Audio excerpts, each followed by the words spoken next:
মেয়েদের একটা ব্রেকআপ বা কিছু হলেই তারা যে সবাই তা অন্য পুরুষ খুঁজতে বেরিয়ে পড়েন এটা বলি না, কিন্তু ওনারা না সামলে নিতে পারেন। বিধবা মায়েরা সন্তানকে অনেক ভালো মানুষ করতে পেরেছেন, কারণ মেয়েরা না অনেক প্র্যাকটিক্যাল। পুরুষ মানুষের স্ত্রী চলে গেছেন, দেখবেন তাদের ক্ষেত্রে অনেকেরই সন্তান ঠিক মতন মানুষ হননি বা তাদের আবার বিয়ে করতে হয়েছে, অনেক কিছু ট্রোল করা হয়েছে। আমি এই কথাগুলো একটু অন্যভাবে বলেছিলাম বলে, তবে হয়তো বিয়ে তো ভেঙে যায়, আর নতুন তো নয়। আজকের ছেলেরা না আরও বেশি যেন নমনীয়। আজকালকার বাবা মায়েরা তো সন্তানদের ঝড়ঝাপটা সইয়ে মানুষ করতে শেখান না। প্রেম ভালোবাসা কিন্তু জীবনের মধ্যে সবটাই দখল করে থাকা নয়, কিন্তু প্রেমটা জীবনের সর্বৈব জিনিস হয়ে গেলে তখন আর অন্য কম্পার্টমেন্টগুলো তো থাকে না। বাকি সবগুলোকে বাদ দিয়ে আমি ওটাকে এত মূল্য দিয়ে ফেলছি, আমার কাছে আর বাকি কিছুর অস্তিত্বই থাকছে না। কবি বলেছেন বিচ্ছেদ মধুর, সে যাই হোক, তবে যখনই দেখা যায় কোনো বৈবাহিক সম্পর্ক হোক কিংবা কোনো বয়ঃসন্ধিকালে সাধারণ সম্পর্ক, সেখানে বিচ্ছেদ হলে বিচ্ছেদের পর সেই পরবর্তী পরিস্থিতিটাকে মেয়েরা একভাবে দেখেন, ছেলেরা একভাবে দেখেন। অনেককেই বলতে শুনি যে ছেলেরা এগোতে পারেন না বা মেয়েরা খুব তাড়াতাড়ি এগিয়ে চলে, পরিবর্তনশীল, তারা মানিয়ে নিতে পারে ঘটনার সাথে বা পরিস্থিতির সাথে। কিভাবে দেখেন, সত্যি কি তাই? আপনার আপনি কিভাবে? এটা নিয়েও আমাকে অসম্ভব ট্রোল করা হয়েছে। আমি এই কথাগুলো একটু অন্যভাবে বলেছিলাম বলে, তবে এখানে না একটা অন্য ব্যাপার আছে।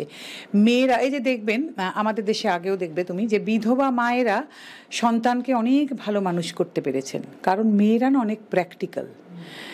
কিন্তু যেই সব মানে পুরুষ মানুষের স্ত্রী চলে গেছেন, দেখবেন তাদের ক্ষেত্রে অনেকেরই সন্তান ঠিক মতন মানুষ হননি বা তাদের আবার বিয়ে করতে হয়েছে, অনেক কিছু। এই জিনিসগুলো না আমরা তলিয়ে ভাবি না।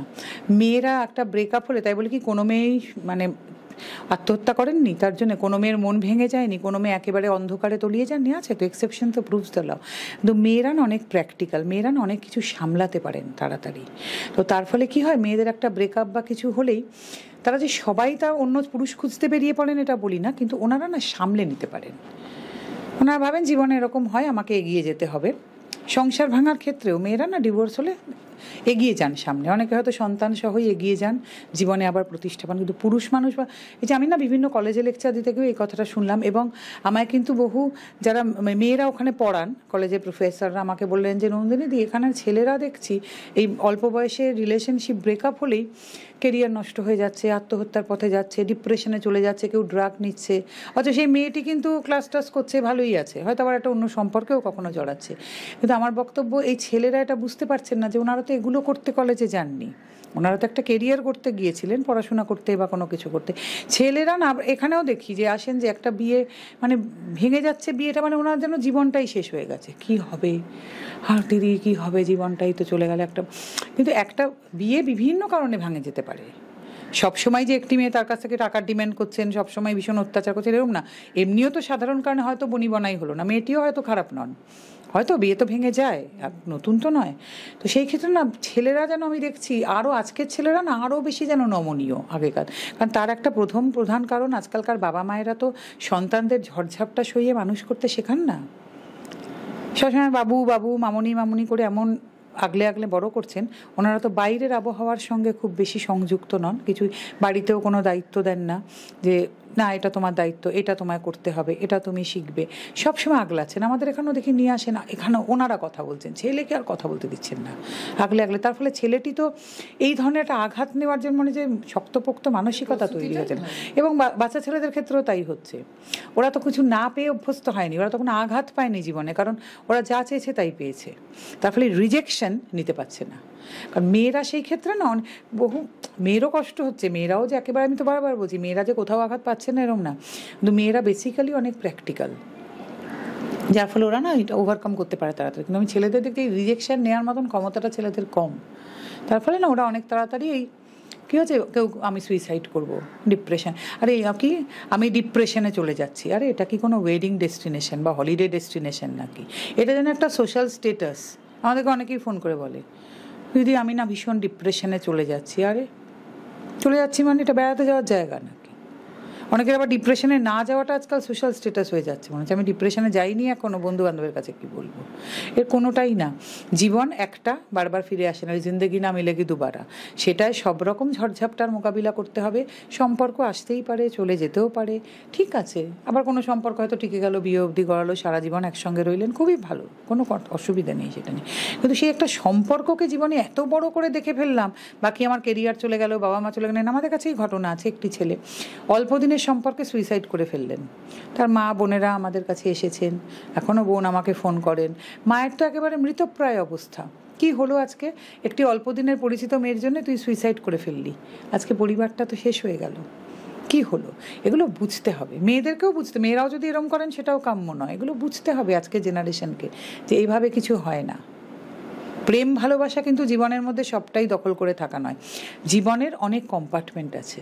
বাবা মা আছেন, আত্মীয় স্বজন, বন্ধু বান্ধব, পাড়া প্রতিবেশী, কেরিয়ার তো সবচাইতে বড় একটা জিনিস, চাকরি বাকরি, তার মধ্যে প্রেমও একটা কম্পার্টমেন্ট। কিন্তু প্রেমটা জীবনের সর্বৈব জিনিস হয়ে গেলে তখন আর অন্য কম্পার্টমেন্টগুলো তো থাকে না, না?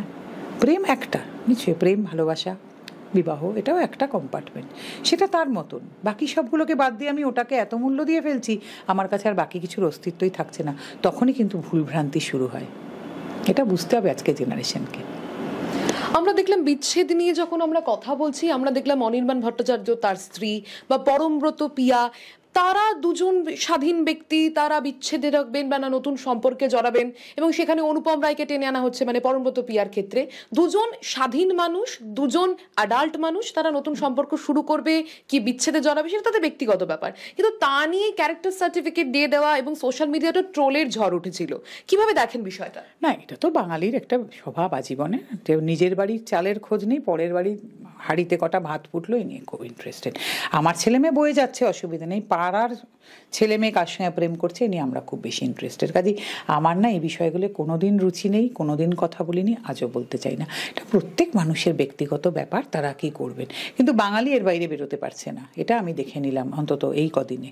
এটা মানে আমার কাছে না এটাকে খুব কুরুচিকর, অত্যন্ত অসভ্যতা বলে মনে হয়। পরের ব্যক্তিগত জীবনে এই উকি ঝুঁকি মারাটা খুব অসভ্যতা বলে মনে করি। আমরা দেখলাম রাজনৈতিক মহলে দুই বিরোধী দল একে অপরের বিরুদ্ধে বিভিন্ন প্রশ্নবাণ ছুড়বে, বিতর্ক সৃষ্টি হবে, এটাই স্বাভাবিক। কিন্তু বর্তমানে দেখা যাচ্ছে কোনো একটি দল, কোনো এক দলের কোনো প্রতিনিধি সম্পর্কে কিছু বললেই সেখানে ছেলে মেয়ে চলে আসছে মহিলা সাংসদ, মহিলা মুখ্যমন্ত্রী, মহিলা রাষ্ট্রপতি, কিন্তু তাদের পক্ষ থেকেই যখন কোনো প্রতিক্রিয়া দেওয়া হচ্ছে, তখন কিন্তু কোনো পুরুষের বিরুদ্ধে বা পুরুষ সাংসদের বিরুদ্ধে কথা বললে, পুরুষ মুখ্যমন্ত্রী বা প্রধানমন্ত্রীর বিরুদ্ধে কথা বললে এই প্রসঙ্গ আসছে না। কিভাবে দেখেন বিষয়টা? আসলে আমরা না রাজনীতিতেও এত ইমেচিওর হয়ে পড়েছি, এগুলো হচ্ছে তার প্রমাণ। আমি একটা কথা জানতে চাই, যে আজকে কিছুদিন আগে একটা মহিলা রাষ্ট্রপতি নিয়ে বডি শেমিং নিয়ে কথা হয়েছিল, তাহলে পুরুষ রাষ্ট্রপতির বডি শেমিং করা যায়? মানে না, এগুলো না আমি ঠিক জানি না, আমি একটু প্রশ্ন রাখতে চাইছি। আচ্ছা, আমরা প্রায়ই দেখি, কিছুদিন আগে কথা হয়েছিল, আর প্রথমত না আমি না এই মুখ্যমন্ত্রী, প্রধানমন্ত্রী, রাষ্ট্রপতি এদের নিয়ে কোনো কথা বলারই খুব বিরোধী, কারণ এটা প্রোটোকল বিরোধী। ওনারা দেশের, রাজ্যের, রাষ্ট্রের সর্বোচ্চ প্রধান, এদের নিয়ে কথা বলাই আমাদের কিন্তু প্রোটোকল বিরোধী কাজ, এগুলো উচিত নয়। তবু প্রশ্ন যখন উঠলো বলি, যে আজকে কিছু লোক কথা বলতে শুরু করলেন মহিলা মুখ্যমন্ত্রী, কেন পুরুষ মুখ্যমন্ত্রী হলে এগুলো বলা যেত? আচ্ছা, একটা ঘটনা ঘটলো, মহিলা সাংসদ কেন, মানে পুরুষ সাংসদ কেরম করা যেত? আমরা আর কত ইমেচিওর রাজনীতির পরিচয় দেব? আমরা যাদেরকে পাঠাই এসব জায়গায়, ভোট দিয়ে পাঠাই, তা আমাদের তো তাদের উপর খুব বিশ্বাস নিশ্চয়ই, তাই তো আমরা ভোট দিয়ে পাঠাই তাদেরকে, এমপি হন, এমএলএ হন, সব কিছু হন, তাদের উপর আমরা ভরসা করি যে তাদের ভরসায় আমরা দেশ, রাজ্য এগুলো চলবে। কিন্তু এই যে ধরনের জিনিসগুলো তারা করছেন, অর্থাৎ শেষ পর্যন্ত আর কিছু খেলার নেই, তখন ভিকটিম কার্ড খেলে দিলাম। মানে কি দাঁড়াচ্ছে ব্যাপারটা? তাহলে ওনারা যদি এরকম কথা বলেন, তাহলে আপামর যে মহিলা জনতা, তারা তো এই সুযোগ নেবেন, তারা তো নেবেন, তাদের তো তাহলে কোনো দোষ নেই। তারা তো তখন এটাই ভাববেন, ওনারা ভিকটিম কার্ড খেলছেন, তাহলে আমরা কেন খেলতে পারবো না? যে আমার মনে হয় সর্ব ব্যাপারটাই না ভীষণ ইমেচিওর রাজনীতির পরিচয়, এবং ওনারা যদি করছেন, ওনাদের উপর কিন্তু ক্রমশ শ্রদ্ধা নষ্ট হচ্ছে মানুষের, কারণ ওনাদেরকে তো আমরা পাঠাই আমাদের প্রতিনিধি করে, ওনাদের কিন্তু একটু বুঝে শুনে কথা বলা উচিত, যেটা আমার ব্যক্তিগত মতামত। কিন্তু এর মধ্যে কেউ রাজনীতির ছোঁয়াদ খুঁজবেন না, কারণ এটা একান্ত আমার ব্যক্তিগত মতামত। ওনাদের বোধহয় আর একটু ভেবেচিন্তে কথা বলা উচিত, কারণ এই যে সব জিনিসগুলো, সাংসদ, মুখ্যমন্ত্রী, রাষ্ট্রপতি, সব কিন্তু খুব একটা জেন্ডার নিউট্রাল ব্যাপার। এখানে মহিলা পুরুষ না টেনে এনে আমার মনে হয় এই বিষয়গুলো একটু এরকমভাবে, অন্যায়, বডি শেমিং, যা কিছু ভুল, এটা ভুল। এখানে কিন্তু মহিলা বলে যদি আপনারা সহানুভূতি আশা করেন, তাহলে কিন্তু আপনাদের ওই জায়গাগুলোতেই যাওয়া উচিত নয়। এটা আমার ব্যক্তিগত মতামত।